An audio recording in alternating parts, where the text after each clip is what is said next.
Hello friends, welcome to my channel Seetha's kitchen. ഇന്ന് ഉണ്ടാക്കാൻ പോകുന്നത് നമ്മൾ ഗോട്ട് മിൽക്കും കൊണ്ട് ഒരു അടിപൊളി സോപ്പാണ്. അപ്പോൾ അതിന് വേണ്ടുന്ന ഇൻഗ്രീഡിയൻസ് എന്തെല്ലാം നോക്കാം. ഞാനിവിടെ ഓട്സ് പൊടിച്ചതുണ്ടായിരുന്നു, അതെടുത്തിട്ടുണ്ട്. പിന്നെ അതിലേക്ക് ഷിയ ബട്ടറില്ലേ, അത് ഒരു ടേബിൾ സ്പൂൺ ഇട്ട് കൊടുക്കുന്നുണ്ട്. അത് കഴിഞ്ഞിട്ട് ഗ്ലിസറിൻ ഒഴിച്ച് കൊടുക്കുന്നുണ്ട്. പിന്നെ ടീ ട്രീൻ്റെ ഓയിൽ അതൊരു 10 തുള്ളി ഒഴിച്ച് കൊടുക്കുന്നുണ്ട്, ടീ ട്രീൻ്റെ ഓയിൽ. പിന്നെ അതുപോലെ തന്നെ നമുക്ക് വേണ്ടുന്നത് വിറ്റാമിൻ ഇ ടാബ്ലറ്റാണ്, അതിൻ്റെ ഓയിൽ. പിന്നെ വേണ്ടുന്നത് ആലോവേര ജെല്ലാണ്. അപ്പോൾ ഇതിത്രയും ഞാൻ എടുത്തിട്ടുണ്ട്.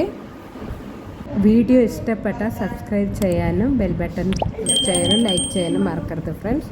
അപ്പോൾ നമ്മൾ ഈ ഇൻഗ്രീഡിയൻസ് എല്ലാം ചേർത്ത് അതിലേക്ക് 1 ടേബിൾ സ്പൂൺ തേനും ചേർത്തിട്ടാണ് ഞാനത് നല്ലോണം മിക്സാക്കി വെച്ചിട്ടുണ്ട്. അപ്പോൾ നമ്മളെ ഗോട്ട് മിൽക്കിൻ്റെ ബേസ് ഇവിടെ നല്ല വൃത്തിക്ക് അത് ഇതായിക്കൊണ്ടുണ്ട്, ഡബിൾ ബോയിലിങ് വെച്ചിട്ടുണ്ട്. അപ്പോൾ അത് ഉരുകിക്കൊണ്ടുണ്ട് കേട്ടോ. അപ്പോൾ അതിന് കുറച്ച് സോപ്പ് ബേസിൻ്റെ കുറച്ച് ലിക്വിഡ് എടുത്തിട്ട് മറ്റേതിലേക്ക് ഒഴിച്ചിട്ട് നല്ലോണം മിക്സ് ആക്കിയിട്ട് ഒഴിച്ച് കൊടുക്കാം. അപ്പം ഞാനിത് ഒഴിച്ച് കൊടുത്തിട്ടുണ്ട്. എന്നിട്ട് അത് മിക്സ് ആക്കിയിട്ട് സോപ്പിൻ്റെ ബേസിലേക്ക് ഇട്ടിന് അത് നല്ലോണം കട്ടയൊന്നും ഇല്ലാത്ത രീതിയിൽ നമ്മൾ അതൊന്ന് ഉടയ്ക്കണം കേട്ടോ. എന്നിട്ട് ഞാനിപ്പോൾ ഒഴിച്ച് കൊടുത്തത് റോസ് എസൻഷ്യൽ ഓയിലാണ്.